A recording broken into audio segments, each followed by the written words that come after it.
All right, we're on. Let's do it, man. Cause you don't live here anymore. Oh, you do the hands too? Oh yeah. Oh, dude, you are full Guido. The hands.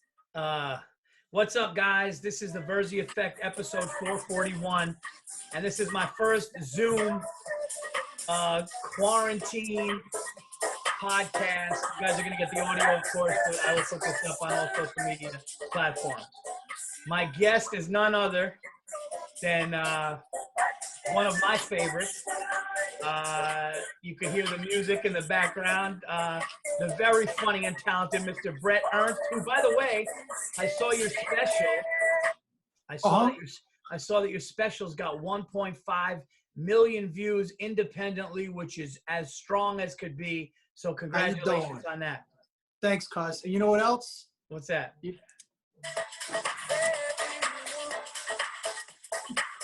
By the way, this podcast, really quick, this is going to be, hold on. This will be sponsored by the new Aqua de Gio. Have you tried this shit yet, Paul, or no? No, is it good? It's fucking unbelievable, man. It's called Absolute. How you doing? But this shit is phenomenal, bro. This is like one of the best scents I've ever owned. This and Gucci Guilty. How you doing? So what's up, man? How you doing, bro? What's going on, man? So how are you living through this, through this madness, through this craziness, quarantine and everything going on? Are you staying inside, or you're not one of these guys? Yeah, you're good. I got to tell you something, dude. Park Slope, Brooklyn yesterday had people playing Frisbee, riding bikes. They had gatherings outside, and I'm not even trying to be funny here. I was saying they should be beating some of these countries. They're actually beating people with bats and sticks in the streets. And, these people are fucking stupid, man, because it's just the indicative of the times, man. You know, it's like these motherfuckers think it's about them. It's like, dude, you may be fine, but you could kill somebody. Exactly. You know? Exactly. And it's just a selfish, oh, the government's not going to tell me what to do. It's like people are dying, dude. They're stacking bodies in trucks right now in Queens. I know, man. It's bad, dude. And you know, I'll be honest, I was one of these morons going, yeah, there's so many people, it's just a flu, it's this and that. And I was like, no, it's not, man. This one is real. Listen, let's be honest. I think everybody was like that in the beginning. I literally, between me and you, I think I had this shit in January, man. Because when I went to shoot my new special in Vegas, I had 100-degree temperature, out of breath, my throat hurt. Yep. You know, I mean, I soldiered through it. But everybody was like, dude, and I don't really get sick. If I do, it's maybe 1 or 2 days. This shit lasted for 2 weeks. But being the fucking idiot that I am, I finally went to the doctor in 2 weeks. And they tested if it was viral or bacterial, came back viral. Yeah. And they just hit me with a Z-Pack. And they were like, go ahead, go about your day. And it kind of banged it out, but it didn't fully. And then I just recovered from it. So I'm thinking I might have had it. I don't know. Yeah. My wife and I have it. Or had. I told you that, right? No. So we couldn't get officially tested because we didn't reach the criteria. But then I lost my sense of smell and taste completely with no stuffy nose or anything. And then I was feeling like shit. I was, laid out in bed, low-grade fever, but I couldn't smell anything. And Rudy Gobert on the Utah Jazz, he was the one to come out first. And he came out on Twitter and he said, he goes, yeah, guys, anybody experiencing no sense of smell? And dude, you would have left. I'm spraying Febreze in my face, candles, nothing at all, right? So then 6 days later, my wife lost her sense of smell, taste, lost all energy, laid in bed. We talked to the doctor, and they said that fortunately, if we do have it, which there's definitely 30% of people in Europe who lost their sense of smell and everything, they said it's a very mild form. And a lot of people who lost the sense of smell and taste were 40 years and younger, and it was a mild form. Never have we ever lost the sense of smell or taste. Some viruses do it. We've never had it, and we don't think it's a coincidence. So I'm on day 15 right now. My wife is like 5 days behind me, both feeling good, no fever for days. My sense of smell came back after 9 days. My wife's came back after 7, and we're okay. But we're pretty sure, scary, bro. Dude. We were opening bottles of whiskey that are potent. Nothing. Candles, nothing, dude. It was like the Twilight Zone. Not being everything you tasted tastes like water. I would eat pasta, no taste. It was fucking wild. That's like that's a curse for an Italian. That's what I said. I know. I got to figure out why. Is your button? Does your have a little red dot blinking or no? Yeah, it says record up top. And it's with a red dot, right? Yeah. All right, good. All right. So yeah, but it's not blinking. It's got a red dot though. Yeah, it's red. Yeah.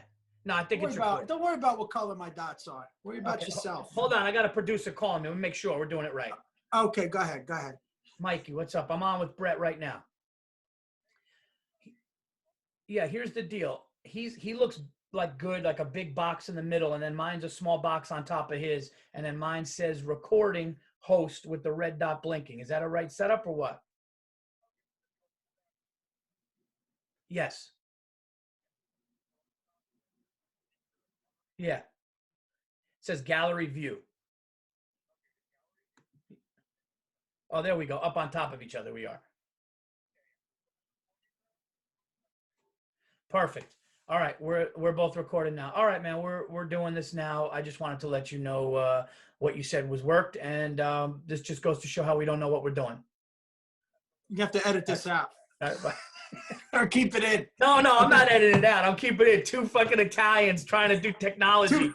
Two half guineas. What are you talking about? Yeah, that's right. Well, you're German and Italian. That's why you actually are. That's why you actually were an athlete and taller, probably, right? Yes, absolutely. It's why I saw. Yeah. That's why I got. If it was 6'2". Yeah, if it was Bret Antonucci, you'd be fucking 5'7", slot back until 9th grade. Bloated face. Fucking stubby fucking guinea legs, a size 38 waist. So what are you doing, man, to pass time down there? And are you writing? Are you going nuts? Because I gotta tell you, I'm not going nuts anymore. I just accepted it. Well, I've been working out. I'm at my mother's in Fort Lauderdale, in Florida, okay. South Florida, and I've been working out outside. She's got this little screened-in thing on her condo. Yeah, it's like a hot box, Yeah. So it's I've been in there just doing push-ups, sit-ups. I ordered this fucking thing. Have you seen the bungee cord thing that you worked out with?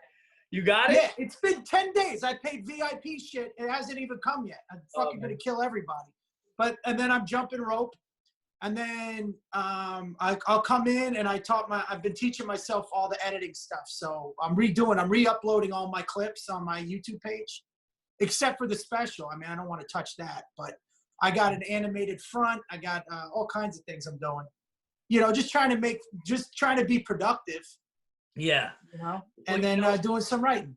Yeah. It's funny is the weakest part of everything that I've always done has been everybody tells me I suck on social media. I suck with all kinds of, live shit. I'm just not me. I just want a microphone and I want to tell jokes, but in this world you can't. And I'm using this time to build up, or I'm about to launch a YouTube channel with, all kinds of stuff and doing this Zoom thing. And this is kind of the new world we live in, man. And it's kind of nuts, but it's also good that we could adapt to it. But I was just talking to Giannis, hilarious Giannis Pappas. I was talking to him, and I was telling him that there's a doctor right now, because everybody's saying the vaccine's coming in a year. There's a doctor right now. It was on the Good Morning Show. He's a doctor from the documentary Pandemic on Netflix. And they have something right now that's breaking through where they took the cure or the vaccine for SARS, and they modified this is how nuts it is. Thank God bro, if we weren't in 2020, this thing would knock us all out. We would be gone if this was. Well, do you think, let me ask you a question though. Well, go ahead, finish what you're going to say, because I got a question on that. So this doctor, he found the vaccine, he used the vaccine for SARS and he modified it to attack COVID, and he's saying it's working.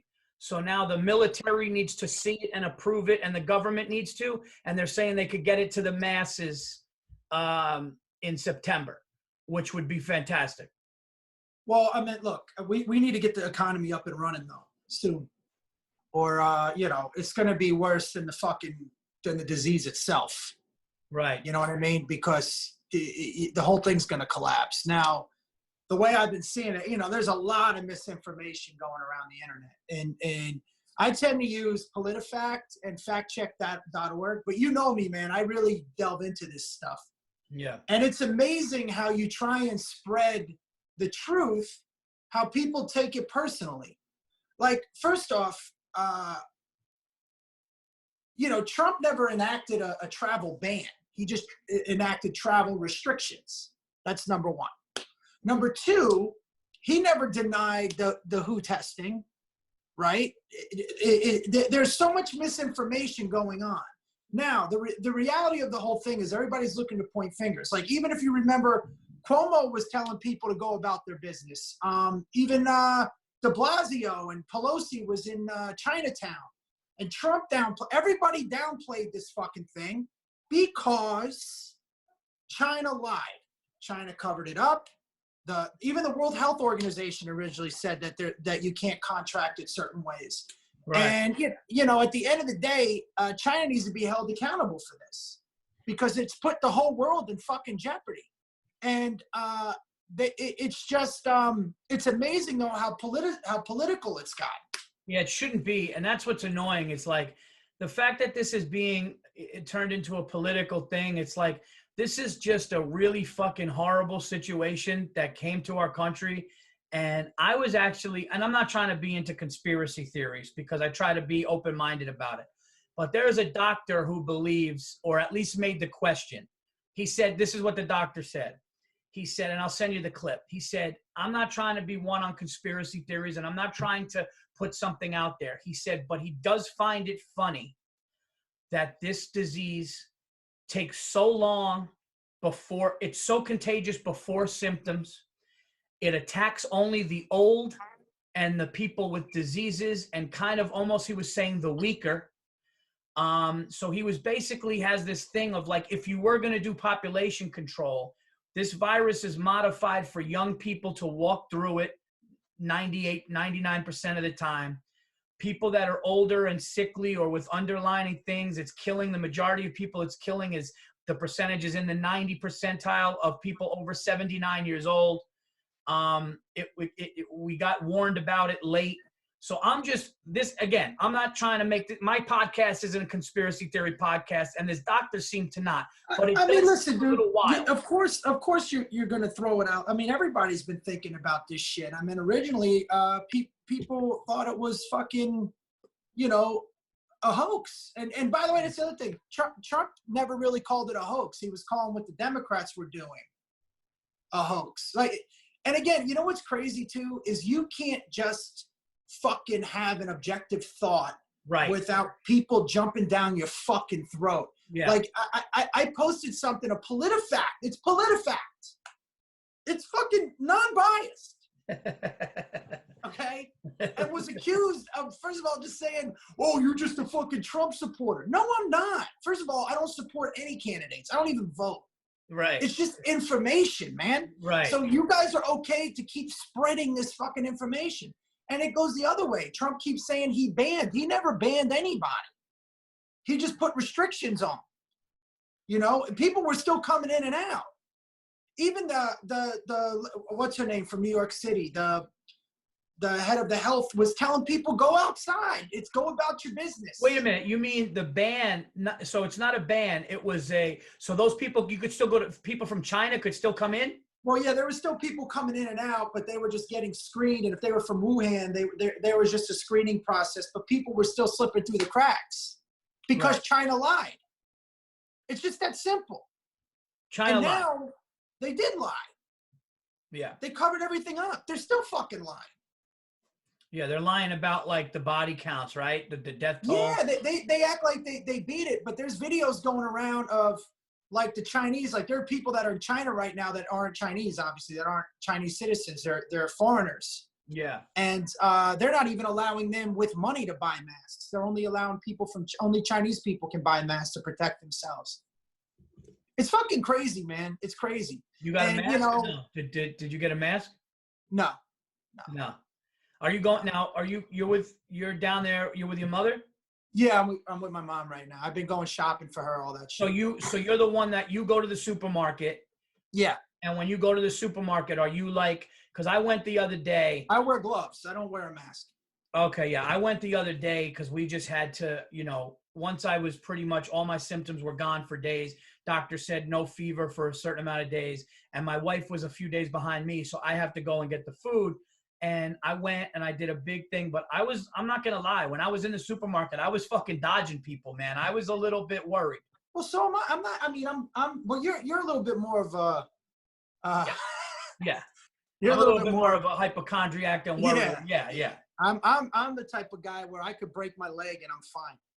My wife used to say that's what it would say on my tombstone. I'm fine.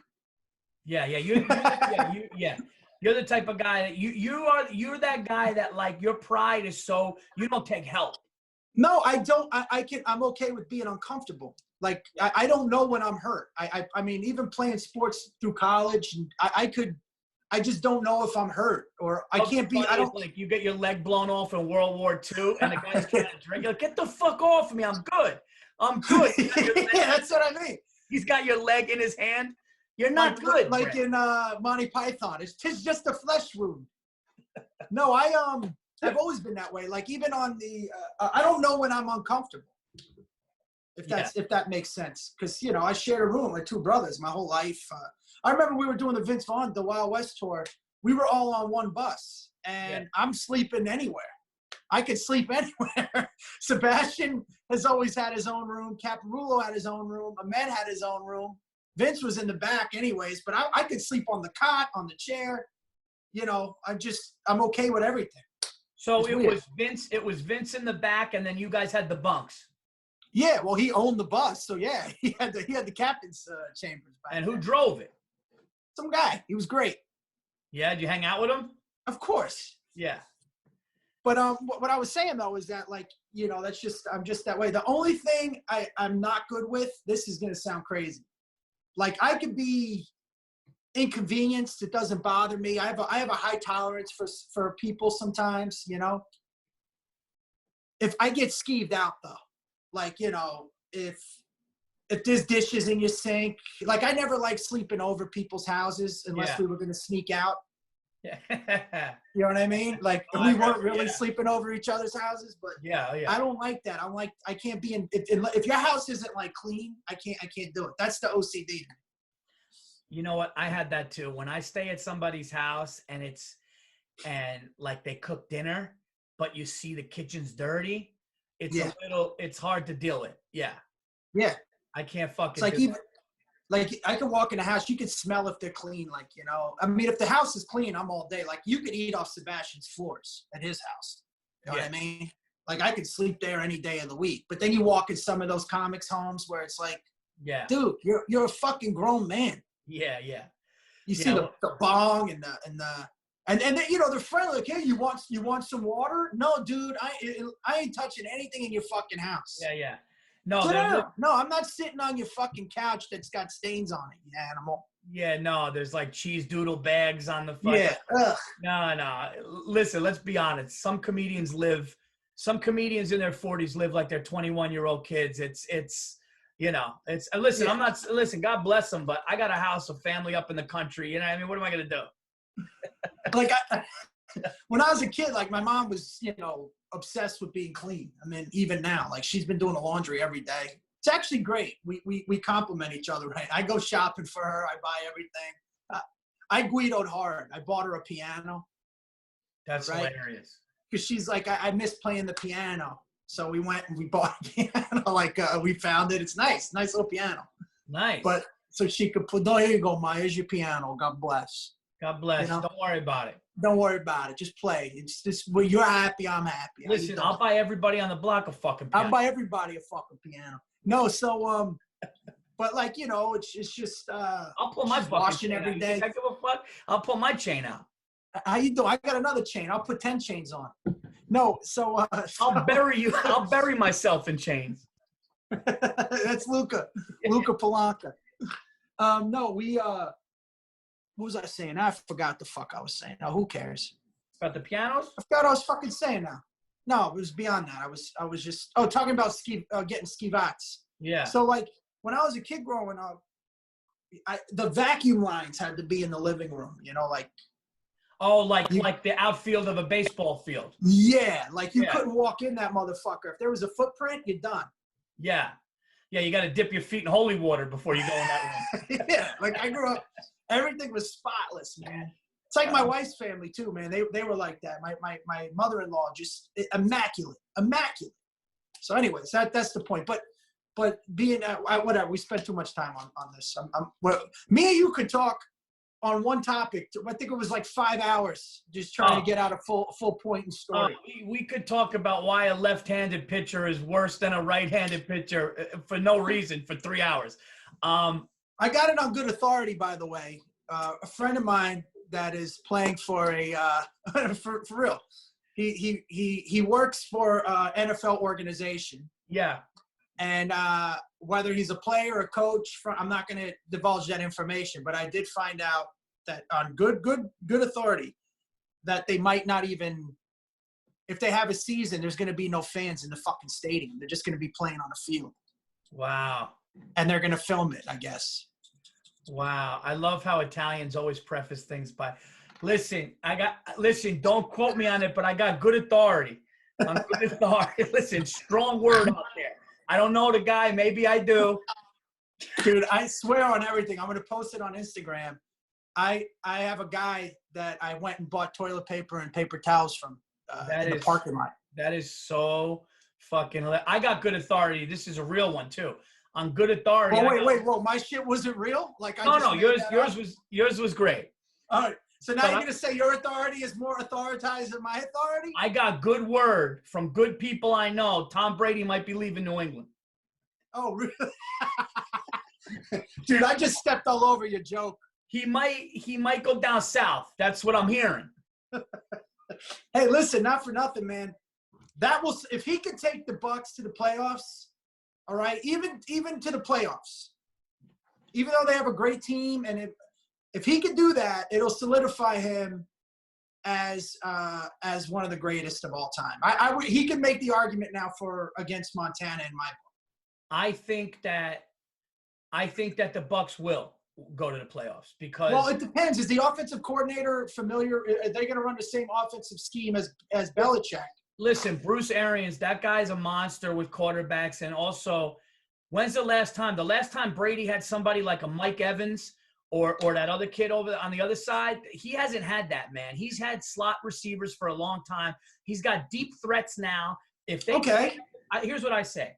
If they protect him, which I think that's part of why he went there, and I also think Bruce Arians being the quarterback guy that he is why he went there, and the wide receivers. If they protect him, the defense was decent enough to where that team could go to the playoffs, man. I really think that team could go to the playoffs because, look, who's in their division? The Falcons, they're digressing, right?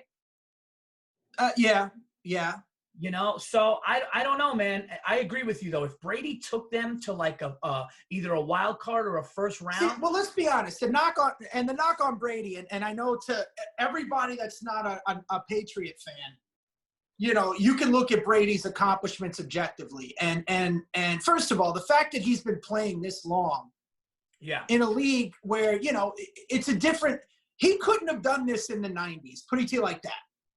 He couldn't have done it in Joe Montana's era. Now, I'm a Montana guy over Brady, and I always preface it, and we've had this debate before, a conversation. I forget where you stand on this.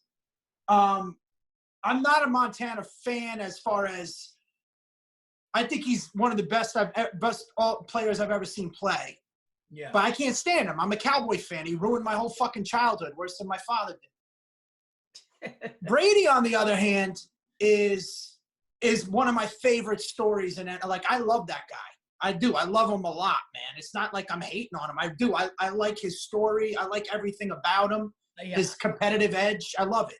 I put Brady above Montana, and I did for a while because I just feel like as much as people say system quarterback and as much as people talk about how he had Belichick. Wait. Before you go, I'm going to let you make your argument, and then I'll counter it or give you my reasons why Montana. Just give me the reasons why you feel Brady. You there? Yeah. What just happened? Did I blank off? Yeah, for a second. Yeah, somebody tried to call me. Oh, okay. Give me your reasons why you feel that Brady is better than Montana, other than 6 Super Bowls.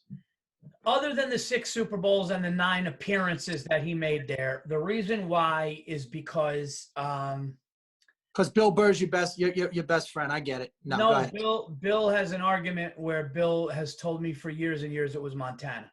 I told you that story. There's a hilarious story that that I'll tell you real quick. Why not? I was performing at State College, and it was right when Joe Paterno got into that trouble. What happened there? And they were like, listen, I mean, I was like literally almost performing on the campus, like right off at the comedy club. And they're going, no Paterno jokes, nothing like that. I go to my hotel room, and it's a 1991 hotel room. And I'm going, what the fuck, the carpet and everything. And I'm on the phone with the guy behind the counter had a fucking fade. Go ahead. Yeah. I'm on the phone with Bert, and as we're talking, I go, what the fuck is this? And I drop my bags, and he goes, what? And I go, dude, I'm doing this fucking weekend here in State College. I go, the room sucks. I go, it's like 1987 in here, dude. I don't want to stay here for the weekend. And across the street, they had like a Hampton Inn and all this stuff. And Bill goes, fuck it. You know what? You earned it. Don't stay there. Don't stay there. Just go get yourself a hotel. And I'm like, yeah, I'm not staying here. And then right when I decided that I was going to just take my shit and go across the street, we got into a Montana Brady argument. For 3 hours, I sat on this shitty bed fighting with Bill, and it got so late that I said, fuck it, I got to stay. But he was arguing for Montana. That was when Brady had 4, I think. But now I think Bill may go different. I don't know. But here's why I think Brady. Okay. I think that he has I think he's done a lot less talent other than the Moss years. You know, he's had David Patton. I know Troy Brown is good, but he's had Wes Welker. He's had Julian Edelman, Danny Amendola. These are good receivers, but these are receivers that get put in there. If you remember, Julian Edelman got put into that Wes Welker thing, and he, you know, just the amount of plays he went to him and fitting in the system. But another reason why, Brett, is Brady never made the mistake. He never made the mistake in the big moment, in the big game. What are you talking about? He threw 3 interceptions against Seattle. No, listen. But he did. Against Atlanta, he threw a pick 6. And by the way, that Edelman catch, if you watch it, was off the hands of a fucking defensive back. The one that Edelman, the miracle catch that he caught. Yeah. Not to mention, you know, they had 3 fucking bullshit pass interference calls. The only one that was legit was the last one they had. Dude, listen, keep going because I'll tell you why. Look who's calling. Is it Bill? Pick it up. Tell him we're talking. Ask him real quick. No, don't, because it'll take 2 hours. No, it went away, and if we start that, for who knows where I know it'll be here forever. But listen, okay, you know what? You're right. He didn't have a great game against Seattle, and the Seattle game was bad. But I'm talking about this guy in AFC Championship games. This guy. Now listen, and I hate to knock Peyton Manning because Peyton Manning's, but Peyton Manning threw a pick 6 to lose a Super Bowl. And listen, right. you can call the pick six that Brady did against the Falcons. But you know what else he did? He fucking came back. He got those 2 2-point conversions, and he came back and won the game. So he did make. But you understand something here that in that type of offense that the Patriots run, and yes, it is a system. Now to go wide Montana. First of all, again, Brady would not be doing this in the 90s. Okay. Those little receivers that they had, other than a Steve Largent, but they used to get the shit beat out of them in the patterns. Yeah. You can't even put a hand on them. Yeah. All right. So, of course, the offensive receiver is in such an advantage, okay, because, 1, they know where they're going. 2, they're operating off of sound. Now, I don't know if you know this, but the defensive back is operating off of motion, okay? So when they're anticipating a count, they're already a second jump on them. If a defensive back can't ride you or touch you, all right, or even come up and hit you off the line like they used to, or even knock you off your fucking pattern, you're pretty much – that's why you see these quarterbacks throwing for these absurd amount of yards. Okay. Yeah. But that's not Brady's fault. He can't help when he played. Right. Okay. I was going to say and by that, the way, if I'm listing my top 5, it is. It's not like Montana blows him out of the water. But you have Brady too. Yes. Okay. I got Elway 3. I love Elway. I'll take that all day. Now getting back to the difference between Montana, just as competitors and just Eli 4. No. I'm joking. No. But don't sleep on Eli Manning, though. The kid is a No, monster. of course not. You know, people. I would, if I had to pick out of Eli and Peyton, I would take Eli. In a big game, absolutely. Yeah, Eli. I mean, again, you know how good your enemy is, if that makes sense. Like as a Cowboy fan, I would watch Eli complete these ugly fucking passes all the time. The first time you would, but it was all the time. Yeah. He threw the worst looking ball sometimes, Yeah, but it was right on the money. Yeah. All right, but getting back to let me make this quick point because I'm getting long-winded, which is something that's a theme. Matt Castle threw for 4,000 yards in that fucking offense when Brady went out. They didn't make the playoffs that year, but he threw for 4,000 yards. Yeah, they were 11-5. In order to beat Brady, you have to get him out of the pocket. He can't throw. He's a pocket guy. It's very rare you're going to see him roll out on the run. Montana, and I'll just throw this at you, he'll beat you in the pocket, out of the pocket. The only way you beat Montana, I think is what LT said, is you got to hurt him. That's why they broke his fucking back. Yeah, and he's never thrown an interception in a championship game, ever. And he's won an NCAA, he won a high school state championship, a national championship with Notre Dame, and a fucking 4 Super Bowls. And at the end of his career, he was the last quarterback since Mahomes. He took the Chiefs all the way to the AFC Championship fucking game. On top of that, he answered his own questions. There isn't we should have handed off to Marshawn Lynch to win the fucking Super Bowl. There wasn't, his field goal kicker had to hit 2 Super Bowl records in order to win the fucking Super Bowl. Right. It is driving down the field under 2 minutes, right, to win the Super Bowl. He is the most, what's the word I'm looking for?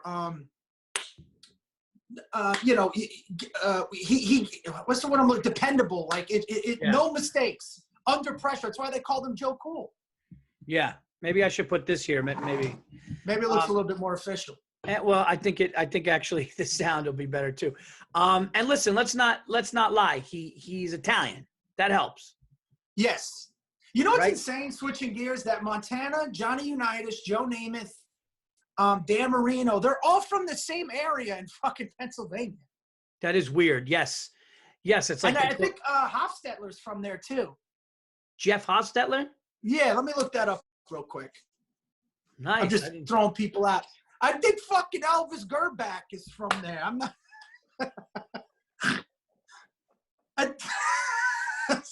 Elvis Gerback is such a great fucking throw-in name. Yeah, what's his name from over there? Steve Berline. I think Steve Berline. Oh God! I swear to God, I would have.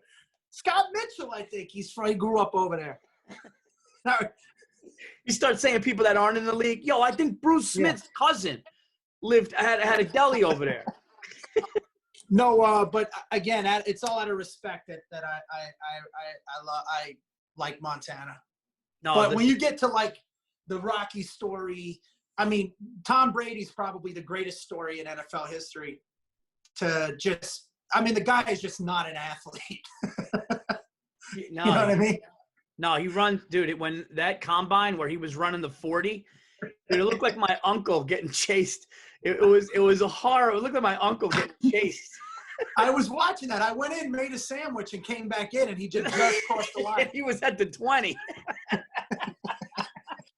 What are you watching? He was all bird-chested and shit.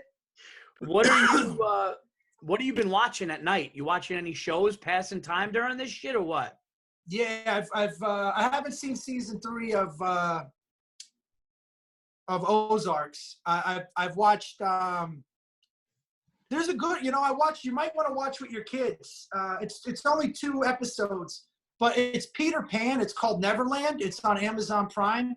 It came out in like 2014. I stumbled upon it, but it's really cool, man. It's like 2-hour-long episodes, but it explains how the fuck Peter Pan, the pirates, and everything got to Neverland. Like, it takes place before Peter Pan gets to Neverland. It's actually pretty good.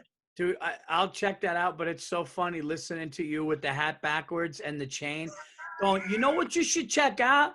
This fucking No, for real, man. kid, man. This Peter Pan kid got to Neverland. Nobody knows the real stories. I mean, yeah. I just thought it was really, I just stumbled upon it. And of course I watched the Tiger thing. Oh, what'd you think of the Tiger? I think it's a little overrated. I think it was kind of shitty. You know what? I'll be honest with you. I watched it before the hype, right? Yeah, no, I did too, yeah. And I was like, wow, this is really cool, man. These people are fucked up. And I think because people hyped it up, people that hadn't seen it are a little bit more disappointed. But if it's something that you stumbled upon, yeah, you were like, I was like, this is one of the funniest and greatest things I've ever seen. But, yeah. But then people, it's almost like if I'm taking you out and I'm like, you know what, dude, when you try this hamburger, it's the best fucking hamburger you've ever had in your life. And it's good, but you bite into it, and you're like, yeah, it's good, but I don't know if it's the best. But if I went the other way and said, you know what, this hamburger sucks, and you bite into it, you're like, what the fuck are you talking about? This thing's amazing. Here's what I look at with the Tiger King. It was just like watching a train wreck you can't take your. If you saw a guy run into the middle of the street and you see him drop his pants, then he drops his drawers and he gets in a squatting position and you're like, is this guy going to take a shit in the middle of the street? You're going to kind of watch to see if he does, right? Yeah. You have to watch to see if this guy's really going to take a shit in the street. And that's exactly what Tiger King, I'll be honest with you. Some of it got me nauseous. Just with toothless stuff. And it was, you know what I mean? And like, they're just like shooting mannequins in the head. And he was just like, that's what you're going to get. It was really kind of fucked up. And then seeing the tigers, 4 tigers in a cage the size of a fucking bedroom. And the chick never got her comeuppance, you know? She whacked her husband. The chick never got her fucking. Well, they're looking into it now. But here's the funny thing. I loved when he goes, yeah, man, these things never hurt me. And then you just see the tiger take out his ankle and his head back. It's like an 800-pound cat. But what's with owning tigers and just clipping massive amounts of ass? Like, this guy's got 2 husbands. The other guy's got like a harem of chicks. And he dresses them and shit. He pays them $100 a week. He bought them a home. They're like fucking what Steve Young is. What's the religion where they clip everything? Mormons. Hey, really quick. These are the quarterbacks that are from this area. You ready? This is crazy. Johnny Unitas. They're all from the same fucking area. Joe Namath, Johnny Unitas, Joe Montana, Dan Marino, Jim Kelly, Jeff Hostetler, George Blanda. Okay. Then they have Johnny Lujack, Terry Hannery, and I don't know the other, and Tom Clements. You know what's crazy? Jim Kelly unfortunately lost, but he went to 4 Super Bowls. Okay. Jeff Hofstadter won a Super Bowl. Marino never got one, which is crazy. Right. And then Montana 4, Unitas. How many Super Bowls from that town? How crazy is that? How many Super Bowl appearances from that town? Johnny Unitas won one or no? Yeah, of course. He won with Baltimore. Once? Yeah, he beat the Cowboys 16-13 in Super Bowl 5, I think. Oh, wow. Okay. But then, of course, he lost to Namath, right? It was Unitas versus Namath. In 69. But wasn't he, like, not playing that whole game? Yeah, there was something there, right? No. I think he was. Wasn't he? Who knows? There was something. Who the head coach was? You know who the head coach was? The head coach of who? The Colts at that time. Was it Don Shula? It absolutely was. Yeah. See, that's the thing where his record. Look, let's go back to this argument. I would take, if I'm building a team for a season. Okay, if I'm taking a career, I'm going Brady, because you already know the accomplishments. But let's just say we're on the playground and we're picking teams and we got to win. My first pick is Montana, okay, as my quarterback. If I could pick anybody. But I would take Montana over Brady, but I would take Brady Belichick over Montana and Walsh. I agree with that. I got one for you. We'll do this a little more and then we'll get off of sports, but I got one for you.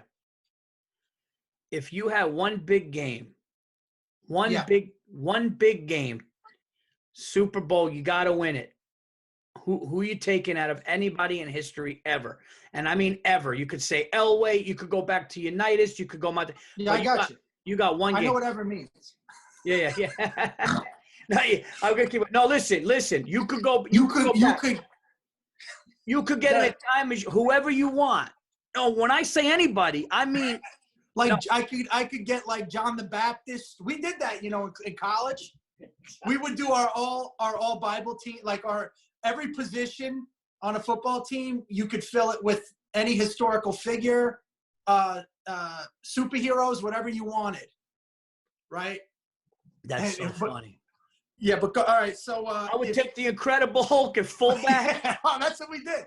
Well, my backfield, I had Rocky Balboa as my fullback, and guess one of my corners was Bruce Lee because he's quick and he's little. That's fucking great. I got one. You ready? Here's what I would do.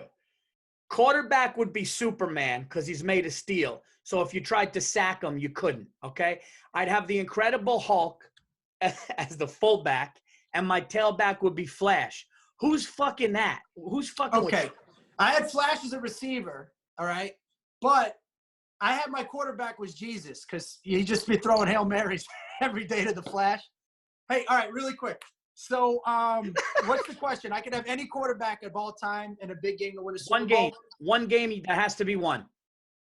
It's Montana. And then if it wasn't Montana, I would take Roger Staubach.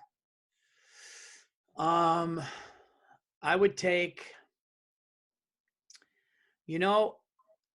but it would have to be Montana. He played flawless. He's never thrown a fucking interception in a fucking Super Bowl. That's insane. That is insane. Aaron Rodgers, I can't say Aaron Rodgers, although he's great. I can't say Elway, even though he's great.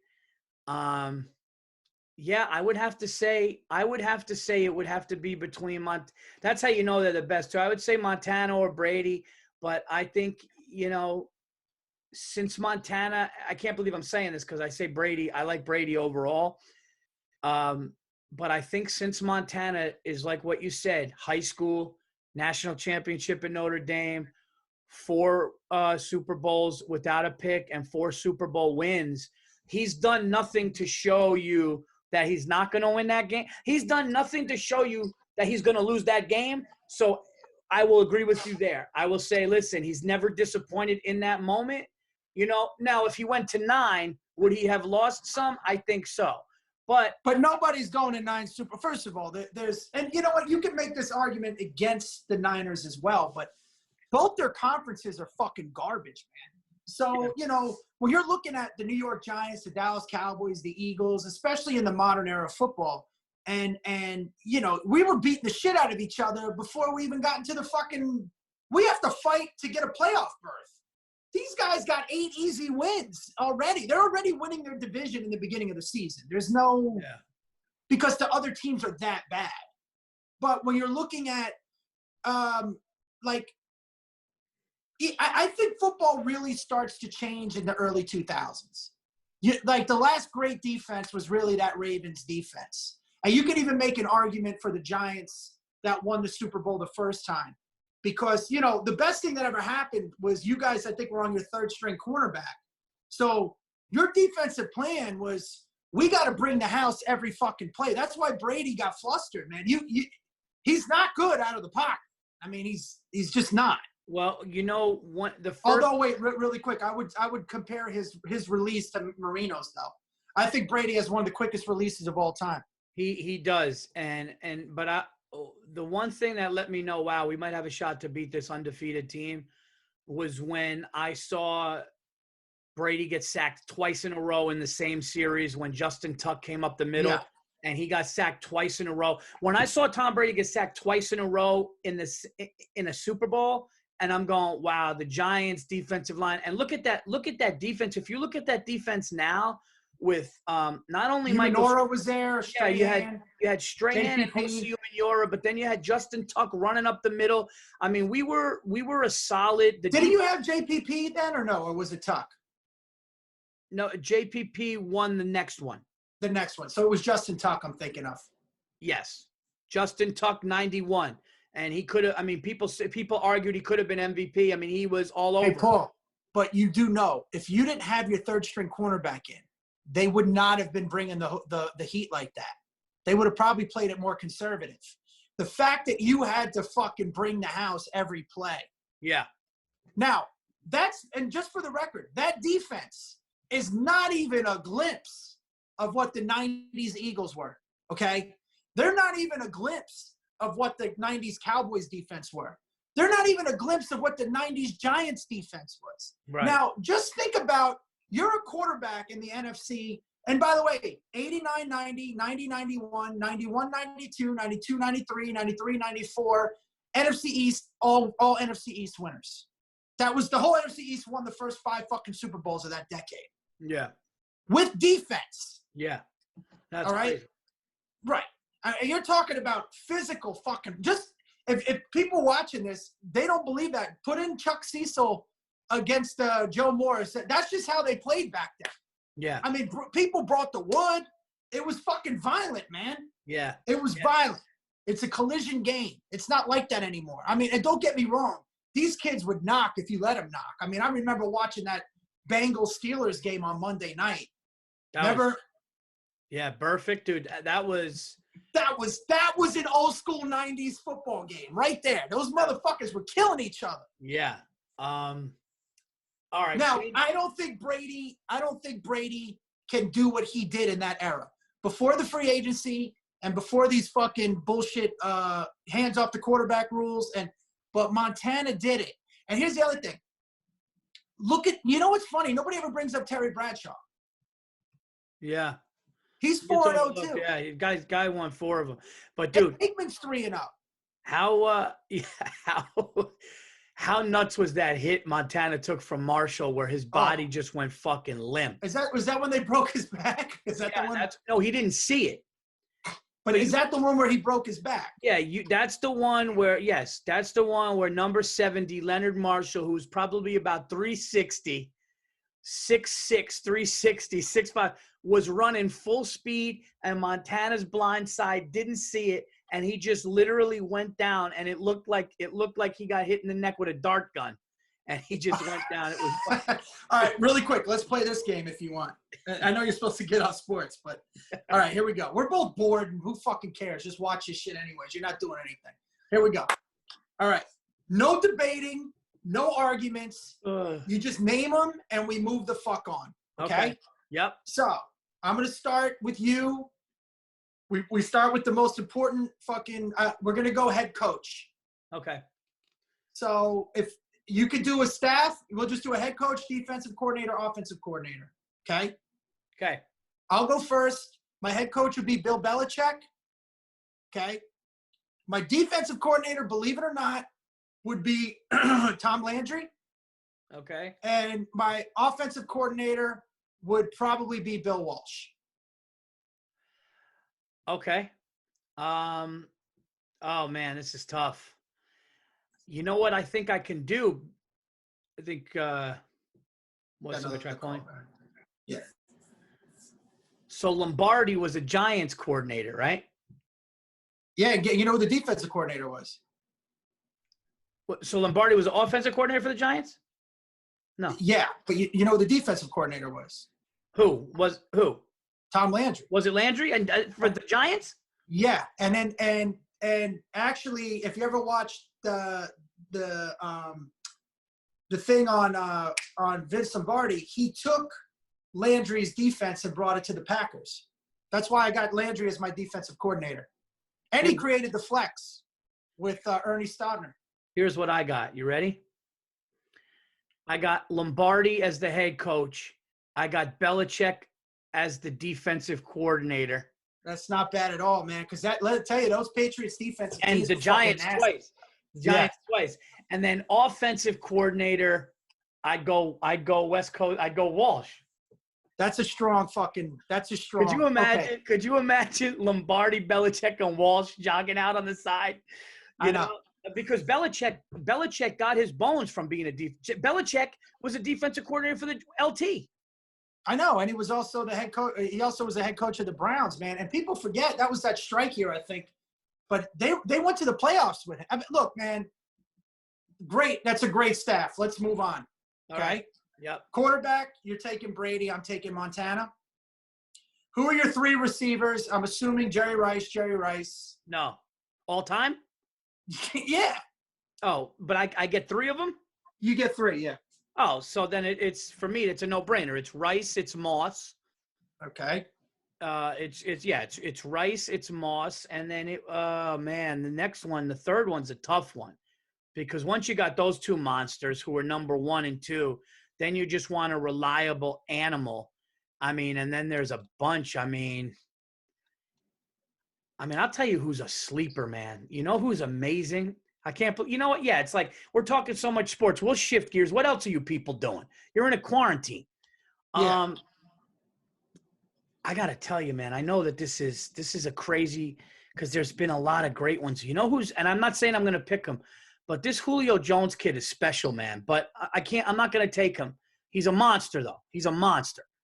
And underrated, not talked about, in my opinion, not talked about enough how good he is. Yeah, but I mean, in today's game, yeah. But I mean, to put him as your, well, listen, it doesn't matter because you could have situational, you could have situational things where like I would take Steve Largent, and people are like, they don't even know about him, but that's why Jerry Rice wore 80, okay? And that's all the records Jerry Rice broke were Steve Largent's fucking records. Yeah. This guy was just a clutch, third down, get open. I mean, he was Edelman times 10. Yeah. And, of course, Jerry Rice. So to have Jerry Rice and Steve Largent, and then I'm not just being biased, but Michael Irvin was, he was the spark, man. Everybody talks about Aikman and Emmett, but I'm going to go Phil McConkey. That's not a bad guy. He's from Western Pennsylvania, too, Phil McConkey. He's from the same area. I'm going to go Collinsworth. Hey, people don't know. That guy was fucking legit. Yeah. You see this dorky motherfucker on TV, but Chris Collinsworth was legit, bro. What do you think about Antonio Brown in his prime? I mean, again, you can have a I'm getting all the paperwork shit. Any receiver, any player, like, all right, how do I say it? To me, it's a career. It's a body of work, right? Yeah. It's because you could, like Ickey Woods. Let's just take Ickey Woods. Ickey Woods for 2 seasons. If Ickey Woods played 2 seasons and then got hurt, everybody would say he would have been the greatest running back of all time. I mean, those first 2 seasons were fucking unbelievable. Yeah. But he didn't get hurt. Right. And he fizzled out the next 2. He was only in there 4 or 5 seasons, if I can remember. So, to me, I'm looking at a guy not in their prime, because you could do that with a lot of fucking players. But, I mean, in his prime, yeah, but it's still not compared to what Michael Irvin was doing. Or a good example is Lynn Swann, okay? When you're looking at that Steeler team in the 70s, Lynn Swann is the guy that came out in the playoffs. But in the regular season, John Stallworth was the guy. Yeah. So there's those arguments to be made. To me, it's all consistency if you're going to win. But, yeah, I think Antonio Brown in his prime, I mean, what season? Yeah, and here's the thing. Once you give me Moss and Rice, once I have those 2 on either side, the next guy can, like I said, the next guy is just up for debate, because with Moss and Rice on both sides, what they're doing to the defense already, you could throw me or you in there, going to get fucking 37 yards. You know who else is underrated is Chris Carter. And by the way, Chris Carter's great. That's a great. If you look at Randy Moss's career, and again, man, I'm a fundamentalist. I played my whole life from little league to high school to college. So I look at the game way differently. Moss is really a one-dimensional player. And when you look at his rookie season, when he had put up all those stats, look who the other 2 receivers were. Fucking Reed and Carter. Yeah. So what are you going to – you can't double team all 3 of them. Yeah. You know what I mean? And that's the key to a successful receiver.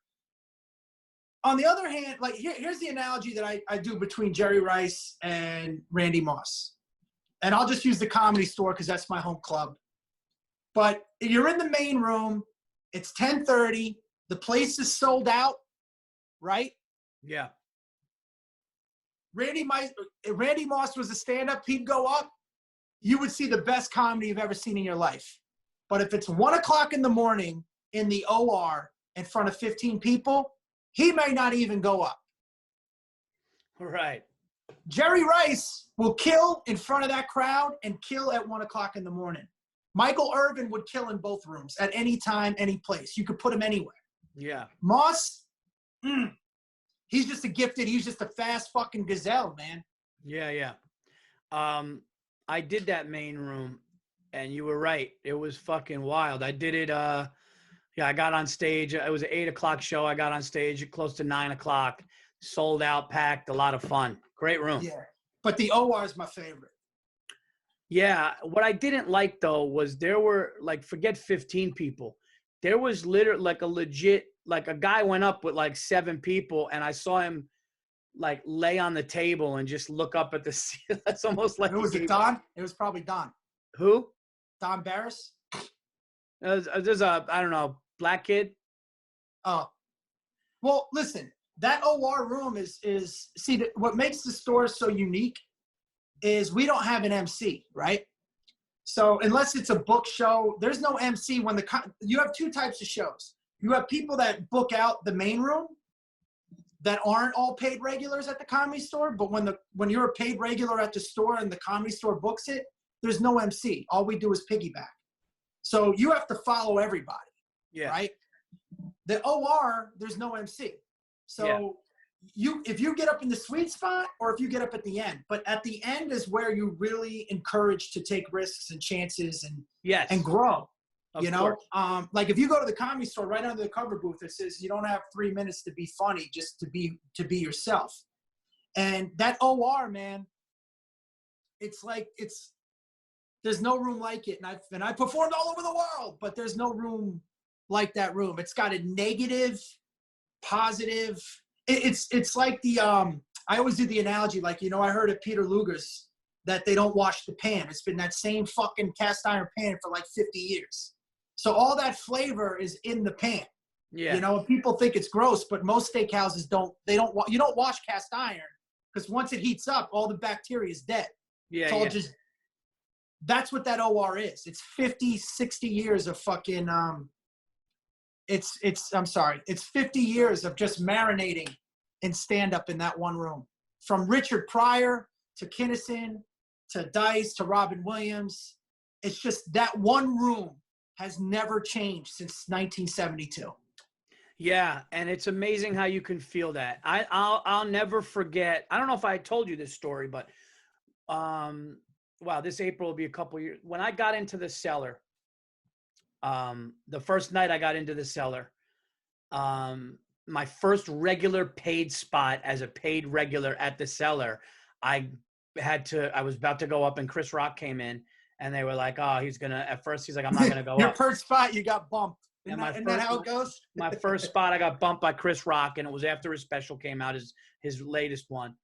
And because, you know, I was working at the stand a lot. And anyway, I go up, and you could feel when you're on stage at the cellar, you can feel what the room is, and not in a bad, negative, or scared way, but in a, you know, in a way of like, wow, this is a fucking stage that for many, many years down here in the Village has had some of the most talented and greats up here, and you could feel it.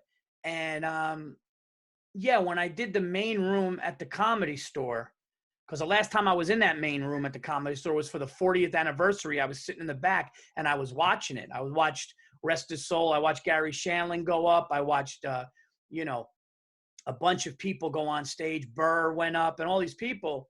And then now I went out there and I did it, and it was packed out. What I felt was weird about the main room at the Comedy Store was how lit up it was even in the back. So when I'm on stage, And I was actually talking to Tom Segura, and he said that they could actually dim it for certain people, where like if you go up and you just tell the guy, hey, listen, when I go up, I'd like it a little darker. But for the regular show, when I was up there, I could see, you know, that little rise in the back. Yeah. You could see everybody. And that was one thing that I was like, wow, that was a little different. And to the left and to the right. But I did think it was so cool that on a weeknight, and this is what I really thought was cool about the store. You know, what's funny is the first time I went into the store, I looked at Burr and I go, dude, if I lived out here, I'd have to be in this room. And he goes, oh, I didn't know you'd say that. He goes, I didn't know if you'd like, cause I'm not a guy. I'm not good with vibes that I don't feel comfortable with. I'm not good with, oh, this is like a club and a hangout and all these people know each other and you kind of got to be in that clique and that's what this room is. I'm not good with that. But I really didn't get that from the store. I got more from the store. I just got that. Yeah. That was more of like an era. Like I think the store was kind of like that in the 80s and early 90s. I know the cellar used to be that way, where there was like that table that everybody wanted. I don't give a fuck either about any of that bullshit, man. No, I'm not good with that. Like I'm not good with like. Yeah, because I'm a fucking dude. I don't need. I always said, man, you know, it was funny. There was a time when I was playing ball one time and I hit a dude. The kid wasn't supposed to hit. He was like our top running back, and but he was in the fucking scrimmage, so you know what I mean. But I remember the coach saying something to me, and I told him, I'm not here to be liked. I'm here to play ball, man. Yeah. You know, and it's the same thing. It's like I'm not going to go out of my way to be a dick, but I ain't going to go out of my way to try and fucking ride dick either. You know what I mean? I'm just there, man. I mean, that's why we hit it off, man. It's corny to me. Like, you know what pisses me off the most, dude? I think I mean, look, let's be honest. In our business, a lot of these dudes are fucking suspect, man. You know? Yeah. And they talk out of both sides of their mouth. A lot of them are fucking bitch made with the, like, I'm looking at the Instagram and I'm seeing, I will never. Oh, we're back on. We're back on. Nice. Did I just say that? Did you hear me say don't talk about that? No, hold on. Motherfucker. No, I don't. Hold on. Did you say, no, I clicked. I don't think so. All right, well, keep going. I don't think so.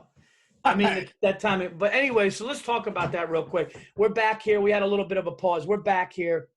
You guys listening to the Virzi Effect TVE episode 441 with a very special guest, the hilarious, somebody that actually became a dear friend of mine very quickly, Bret Ernst. His special right now, Principal's Office, has got 1.5 million views, and it's an independently done special. It's crushing it. And he's got a new special that's going to be coming out, but his clips online are great. And so, yeah. Don't you hate when you have a similar bit to somebody and yes, they're like, yeah, he stole that from. It's like, dude, shut the fuck up. No, just because you see it first doesn't mean fucking anything. Bro, when I was doing my special, when I was getting ready for my special, I'll say this on Comedy Central, somebody called me up and they were like, oh, dude, did you see what Louis did? And he did a joke that was so small compared to my 4-minute joke, but because it was him and the part, I just lost the joke and it killed me. But going back to what you were saying about, yeah, me and you were similar in a way of like, I'm not good with the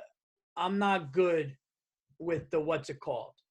The clicks, the games, the talking shit about people. And like, I now what I do is when I go into the stand or I go into the cellar, I go into these places 9 times out of 10, unless there's a good friend there, we'll have a glass of wine or hang out, have food.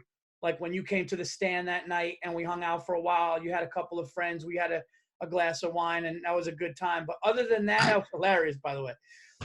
But other than that, I go home. I do my spot and I go home. I can't go home. I'll be honest. I was hammered that night. Oh yeah, you held it together good. Well, remember I was like, let's go. Let's go to Brooklyn right now. I love when you were just like, I love when you were like, yo, this is still my city. Wait, did I tell you though that did I tell you I almost got in a fight joking around. You know, I do the character all the time. I did 20 years. You think I give a fuck? Yeah, yeah. Now we. So I pull up. I'm hammered, and all these fucking like, you know, dudes are hanging out on the block. And I'm like, excuse me, you know, and I started fucking doing it. And I said, I did 20 years. You did. The guy like, you didn't do 20 years? So then I took it personal that he called me a liar. Even though you didn't do it. I didn't do it. But the way he said it, and I'm like, how the fuck do you know I didn't, right? And then it went from me doing the jerk-off character to actually being a jerk-off. Oh, my God. I could totally tell you're a kid that'll fight. You're a kid that'll fight. I mean, so are you. Anybody is. Any guy is, man. I chalked up L's, man. But it ain't about the L, though. You know, it's funny. I can see you going, hold on a second. What's this guy looking at over here? One of those. Like, is that guy over here? What's that guy looking at? Yeah, like you're the type of, we could be having a conversation. You get hammered, and one guy's looking over a little sideways. You go, hold on a second. Nah. It's not even. That's not even close to it. I'm joking, brother. I'm just saying it's not. I will, however, say this, man. If there's like a level of disrespect, it goes from 0 to 60, and then it goes to what the fuck did I just do? Yeah. Or why did I do that? Yeah. So I had to go get therapy on that shit, man. Yeah. I could talk about it now. I wasn't too open about it before, but I had to go understand why I find myself in these like superhero situations that don't even involve me. Yeah. Or I always used to think people were gonna hit me, you know, because I got hit so many fucking times. You're flinching at nobody? I'm fucking flinching in my head. I'm flinching. Dude, that's the worst, man. I actually talk about that on stage when a dude makes you flinch. That's funny. You ever see me do that? No. When you're about to get jumped, you ever get jumped? Yeah, once. And the dude's like, "That's him right here." And you're like, "Why are you pointing at me?" That's. I just went to them all. I don't fucking. No, dude. I was at college down by the dorms, and this dude opened his dorm room, screaming, and he just looked and goes, "It must be you," randomly, and just started going on me. And I wouldn't say like I got like completely blindsided and everything, and we're fighting everything. But anyway, I want to, before we get out of here, and thank you for being on the show. We talk about mental health and therapy and all this shit on this show anyway. And people have written into the Virzi effect and talked about how it's definitely helped them, or like talking to somebody about your issues to figure out why the shit you do.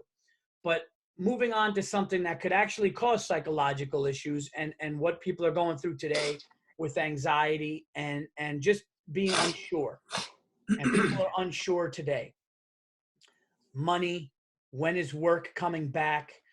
Are comedy clubs going to go, you know, I don't think the big ones, but a lot of comedy clubs are going to maybe fold. This is unprecedented times. You know, when do you think we're going to get back to work? And what are you, you said writing. I'm trying to write, but I'm kind of just thinking like, I'm kind of just trying to get my head around all this shit first. Well, listen, first of all, are you familiar with Stoicism at all? What? Stoicism? Stoicism, no.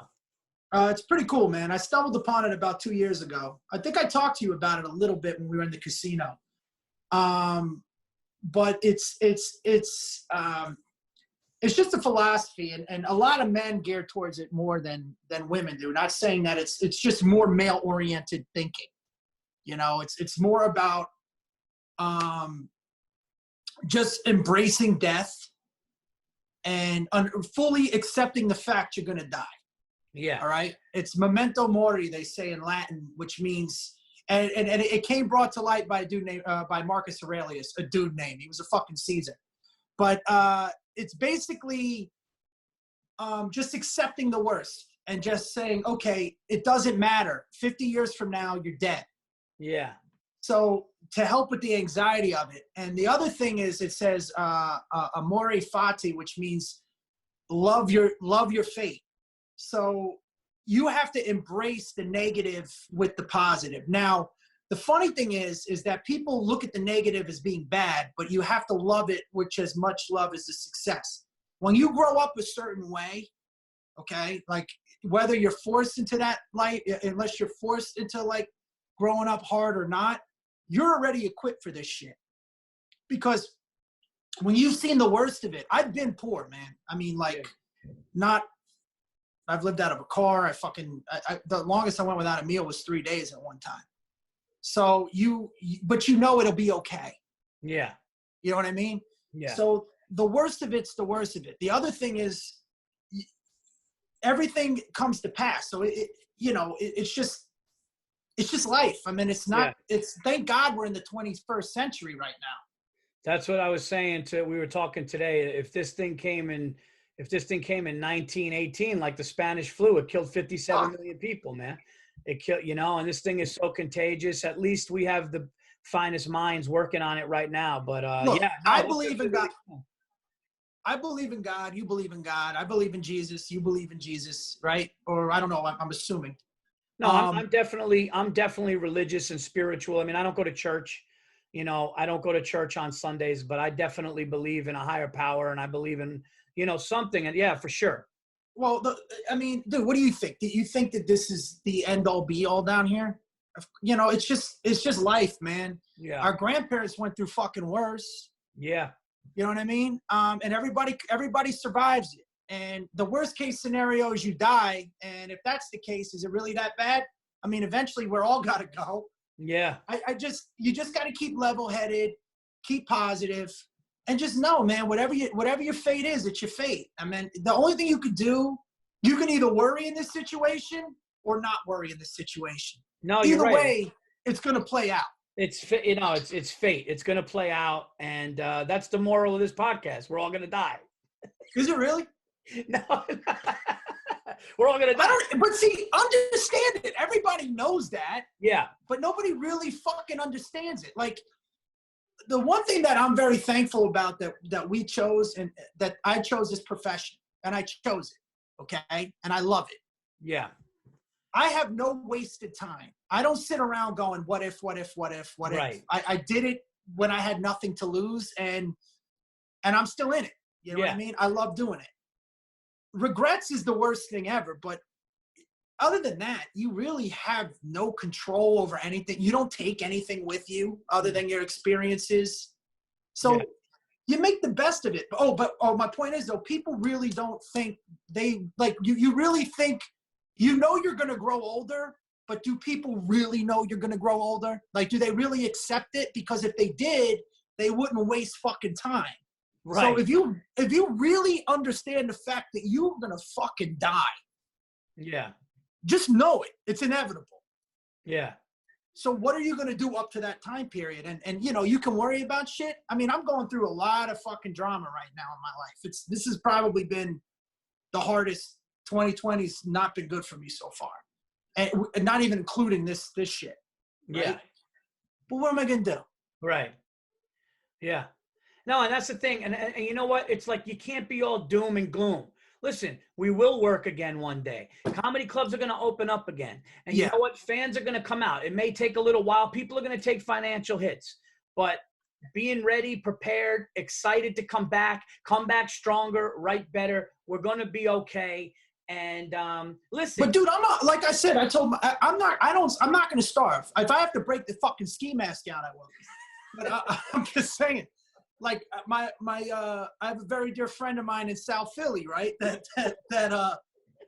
have my friend in South Philly that he has a construction business up there. I'll drive up there and I'll lay tile. I don't give a fuck.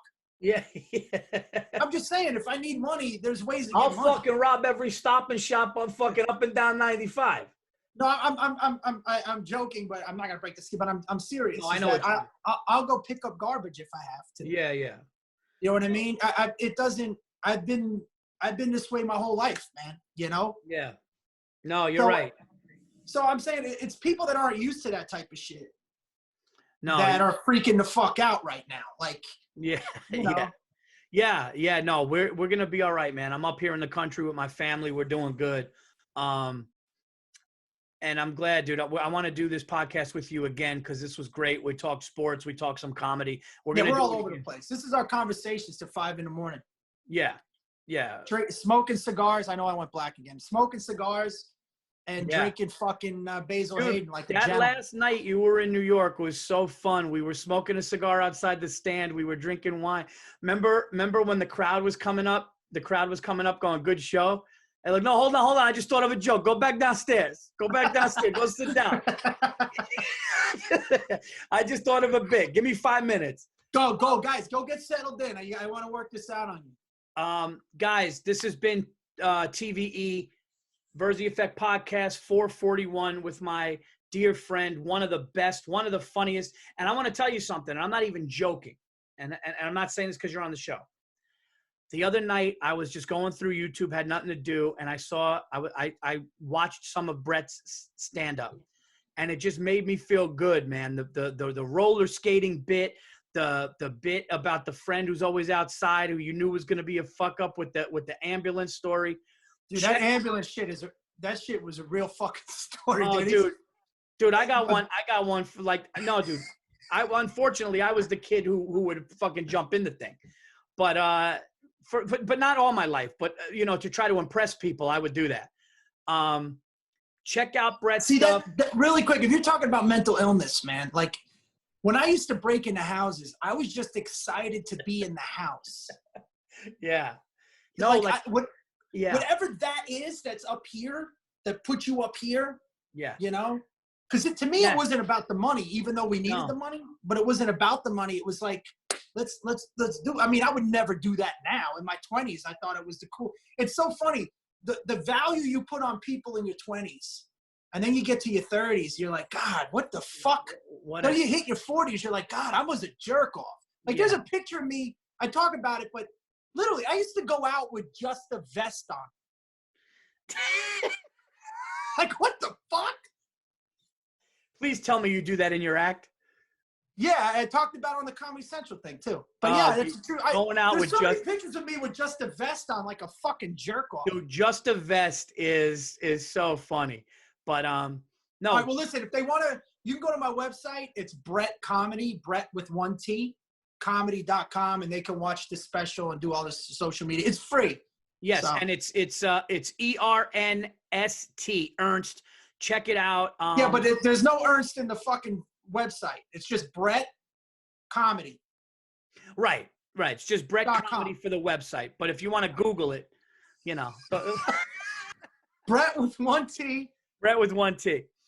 By the way, this is the Italian 20-minute goodbye. I'm going to be following you to the car with the Cool Whip container with the meatballs in it.